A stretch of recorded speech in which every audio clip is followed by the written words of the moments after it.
So in this demonstration, what we'll do, we'll generate JSON output with our PHP web service file. To do this, we'll go to Eclipse, and what we have to do, we have to convert this text output into JSON format. To do that, we have a method known as JSON_encode. So what we'll do, we'll echo, but what we'll do, we'll echo JSON_encode. This is the method which we are going to use, and within this method we are going to specify a value parameter which we want to print. So what we like to do, we'll pass the text data and we are going to convert this text data into JSON format. Now what this JSON is, we'll get to know, and then we are going to verify whether we have got correct JSON or not, and then we are going to process the result. So let's save it. Project1.php has been saved. I'm going to upload that on my server here. As soon as the file gets uploaded, we are going to test that on the server. We'll quickly log into cPanel.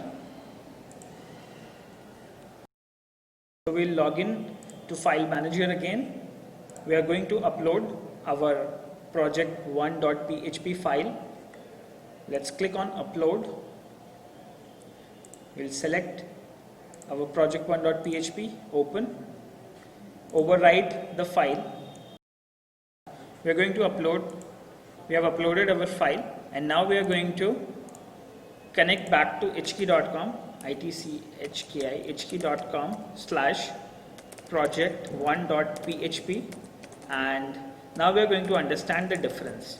So we are going to provide a name, and as soon as we execute this time,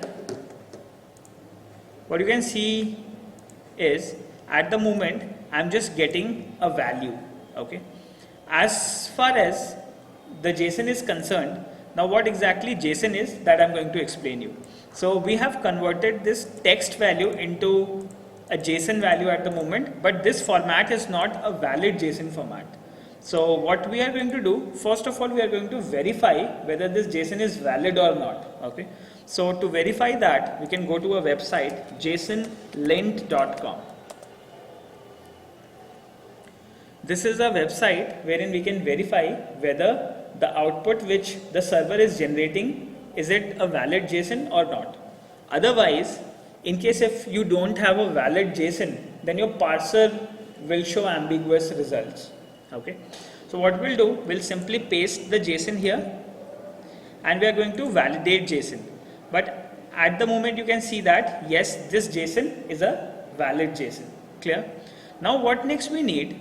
Actually, we have got this JSON, but there is one problem in this JSON. We only have a value, but we don't have a key.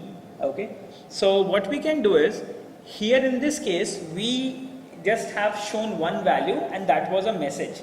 But why JSON is required, I'm going to explain you now. Okay, JSON can hold multiple values, and every individual data can have a key, and this we can do that with the help of an array. So how we are going to do that, we are going to understand that in the next structure.